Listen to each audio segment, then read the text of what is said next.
왜 우리가 매일 아침 지옥철에서 짜부가 되어가며 출근했을 뿐인데 체력이 이미 고갈되어 있는지, 눈 오는 날이면 지하철 몇 대를 보내면서 집에 언제 어떻게 가지 시름이 깊어지는지, 왜 임산부 노약자 장애인이 보여도 앉으시라고 양보할 엄두가 안 나는지, 노인 무임승차, 아니 내일 출근길 생각하면 듣는 순간 빡이 차오르는 이 언어 말고 노인복지법에 의거한 지하철 보편복지 혜택 왜 곱게 보이지 않는지, 핵심은 본질은 여기 있습니다.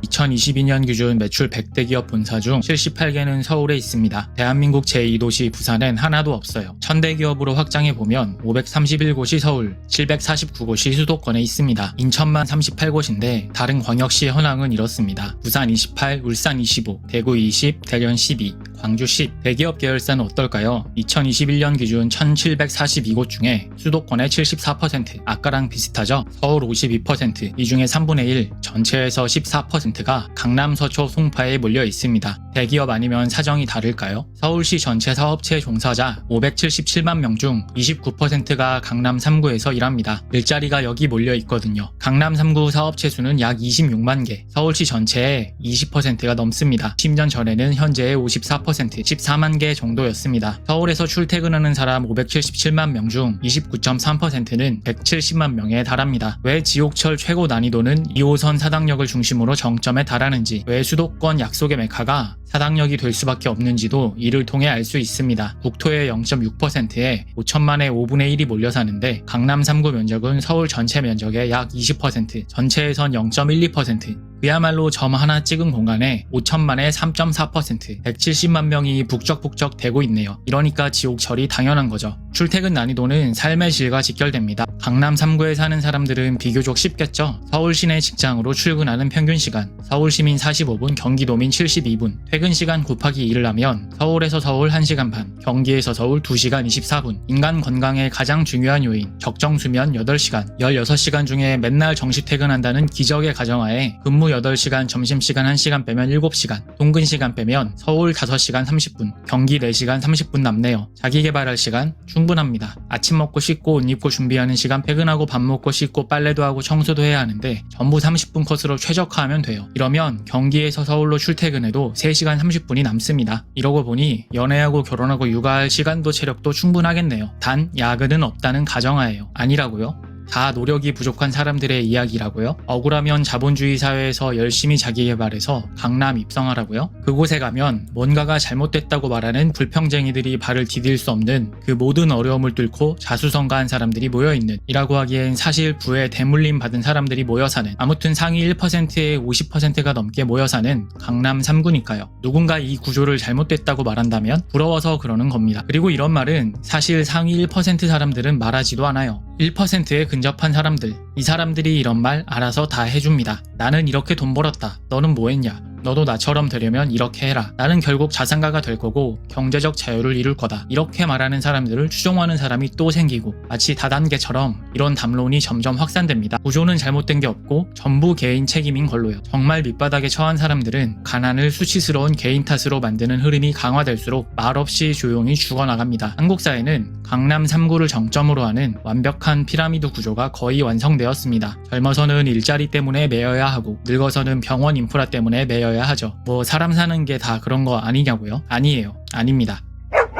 독일 볼게요. 동일 전 동독 지역과 서독의 차이가 보이지만 전체적으로 분산되어 있는 것을 볼 수 있습니다. 같은 반도 국가, 이탈리아는 남부와 북부 갈등이 극심한데요. 주요 기업 분포를 보니 한눈에 알 수 있습니다. 가장 가까운 나라, 지방 소멸을 이미 경험하고 있는 일본. 그런데 한국보단 상황이 훨씬 낫습니다. 도쿄와 오사카 중심으로 몰려있긴 하지만 비교적 고르게 분포되어 있습니다. 한국 굉장하죠. 흑사병이 창궐하던 중세 유럽보다 출산율이 낮은 이유, 지옥철의 본질. 왜 아이폰 쓰고 오마카세 먹고 하면서 그 돈 모을 생각 안 하고 아예 포기하냐고. 이 구조에서 위쪽에 있을수록 이해할 수도 없고 손가락질할 수밖에 없는 오늘날의 한국 사회. 본질은 여기 있습니다. 동성애, 남녀 갈등, 영향이 있겠죠. 얼마인지는 모르겠지만 불난데 부채질하는 영향은 확실히 있는 것 같고 본질을 가리고 왜곡하는 영향은 엄청난 것 같습니다. 두고 말씀드릴 건데 이미 해법은 나온 문제입니다. 한국은행 보고서에서 출산율 1.3 회복 방안으로 제시한 하우투 중에 가장 개수가 높은 것은 도시 집중 분산도예요. 강남 3구 피라미드 멈춰. 하는 게 가장 효과가 좋다는 거죠. 문제는 이제 상황은 한국 사회 모두가 알았고 답도 이미 나와 있는 상태지만 답을 알면서 풀기 싫은 사람들이 있다는 거죠. 그래서 요즘 보면 인구 줄어들어도 괜찮다고 걱정 안 해도 된다고 그 자체가 선동이라는 식으로 말하는 1%에 근접한 것으로 보이는 사람들이 점점 늘어나는 것이 보이더군요. 인류 역사 내내 1%를 둘러싼 9% 집단은 인류가 그지 깽깽이같이 살던 시절에도 괜찮았어요. 필리핀도 이 집단은 괜찮아요. 거시경제의 가장 기본이 되는 변수는 인구입니다. 그리고 우리나라는 다들 알듯이 세계 최고봉 저출산 고령화 국가이지요. 의료, 전기, 수도, 가스 이런 것들을 기회만 보이면 민영화 시도하는 이유는 인구가 줄고 경제 규모가 줄면 빨아먹을 게 그런 공공기반시설밖에 없거든요. 이 영상을 보는 당신이 꼭지점에서 멀면 멀수록 괜찮지 않습니다. 집값이 내려가면 안 되는 사람들은 이 구조를 유지하며 자신의 지위를 유지하기 위해 더 가혹하고 교묘하게 빨아먹을 테니까요. 제가 하는 이 전망이 제발 근거 없는 것이고 그런 거면 좋겠네요.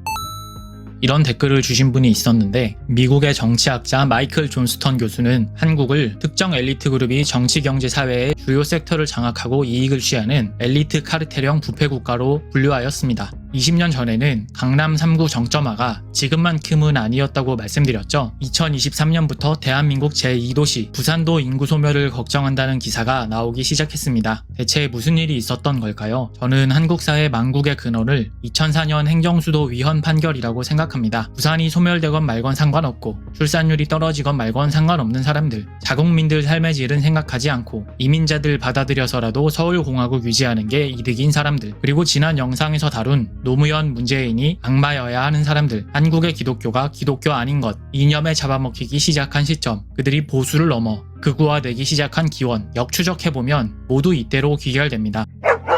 행정수도 이전 특별법 위헌 판결의 특이점은 관습법인데요. 왜 성문법적 체계인 대한민국에서 관습법이 근거가 된 건지, 우리나라의 영문 국호 코리아는 조선이 아닌 고려에서 유래한 거고 올림픽 같은 데서 만났을 때 기자들이 북한이라고 칭하면 북조선이라고 정정해달라고, 그리고 우리를 부를 때 남한이 아니라 남조선이라고 말하는 건 북한인데 종전이 아닌 휴전 상태의 한반도라서 언젠가 통일의 때가 온다면 중국이나 러시아가 북한을 자기네 땅이라 우기지 못하도록 헌법 3조에서 영토의 정의를 한반도와 그 부속 도서로 한 것이 대한민국인데, 판결문 결정요지 9번에서는 왜 조선시대 이래 600년이 나오는 건지 저는 이해할 수가 없더라고요. 이 지점에서 한국 사람들의 자산 구조를 뜯어보겠습니다. 2004년 한국의 가계자산 비율은 부동산 83%, 금융 17%, 2021년에는 부동산 65%, 금융 35%로 금융자산이 많이 늘어났습니다. 다들 재테크 열심히 해서 선진국형 포트폴리오 된 걸까요? 평균의 착시 효과를 제거해볼게요. 한국인이 10,000명이라면 2명이 전체 금융자산의 23%, 그 다음 그룹 6명이 12%, 그 다음 그룹 56명이 24%를 차지합니다. 나머지 9,936명이 41%를 놓고 역피라미드식으로 금융자산을 갖고 있겠죠. 저번 영상에서 그렇다고 상위 10%가 전부 돈에 미친 악한 사람이고 죽일 놈들일까요? 하위 50%는 불쌍하고 착하고 선한 사람들일까요? 그렇게 주장한다면 그것은 기독교가 아니라 마르크스입니다만, 이렇게 말씀드렸는데 한사 검사를 모조리 싸잡아 악마화하는 건 다른 영상들에서도 그랬듯이 동의할 수 없습니다. 집단의 일반화는 폐해를 가져옵니다. 다만 당시 행정수도 이전을 관습법을 근거로 위헌 판결을 내린 헌법재판관들 중에도 10년 동안 임대소득 탈세한 것이 드러나 사퇴하신 분도 있고 땅 투기로 몇 억을 벌었다는 의혹이 있으신 분도 있다는 점이 안타깝습니다. 이 정도 지위에 있으신 분들이 고의로 그랬을까 생각하긴 어려워서 해명하신 내용을 100% 믿지만, 여기서 본질은 고의로 투기하고 탈세한 거냐 아니냐가 아니라 부동산으로 돈을 버는 측에 속하는 사람들이라는 것입니다. 같은 맥락에서 우리나라 법조계 고위공직자들을 악마화하지 않아도 국민의 1인으로서 충분히 우려되는 것은 2023년 신임법관 121명 중 105명이 서울 거주자고 2016년 검찰 고위직 98명 중 81명이 강남 3구 거주자이며, 법조계 고위공직자들의 평균 재산은 33억 원으로 전체 고위공직자 16억 원의 2배라는 점입니다. 단순히 재산이 많은 건 문제가 안 된다고 보는데 서초동에 대법원과 검찰청이 있기 때문입니다. 직장 근처로 대출받아 집 얻으면 저렇게 될 수 있는 거죠. 다만 노블리스 오블리주를 실천하려는 엘리트가 아닌 이상 주가 조작이나 부동산 투기 같은 것에 일체 손을 안 댄 정직하고 청렴결백한 검사 판사분들도 자기 자산의 대부분인 부동산 가격이 하락하는 것에 있어서는 인간이기 때문에 받아들이기 어려울 것입니다. 이 지점에서 저는 한국의 엘리트들 중에는 사람들 개돼지로 취급하며 생각하며 어떻게 되건 말건 알 바 아니고 내 자녀 손자는 이중국적 취득해놨고 여차하면 이 나라 뜨면 된다는 식의 사람도 있겠지만 정말 괜찮은 사람도 많다고 생각합니다. 작년에 한국에서 제일 많이 팔린 책이 세이노의 가르침인데 그분은 투기가 아니라 경매를 공부해서 부동산 자산을 만드셨더라고요. 그런 걸 가지고 누가 뭐라고 할 수 있겠습니까? 자본주의 사회에서요. 그렇게 유명한 분들이 아니더라도 미래를 생각하고 국가 공동체를 생각하는 분면하고 성실하고 똑똑한 사람들이 많은 편이라고 생각합니다. 그런데 이들이 그런 의지를 가지고 실행하려고 해도 이렇게 완벽한 피라미드 악마적 구조에 찬성하는 사람이 많을수록 불가능한 일이 돼버립니다. 한국은 이제 마지막 분기점에 도달한 것 같습니다. 왜 상류층이나 기득권이라고 해서 무조건 악마라고 할 수 없고 마르크스주의가 답이 되지 못하는지는 다음 영상에서 중국의 한 강제 수용소를 통해 보여드리도록 하겠습니다.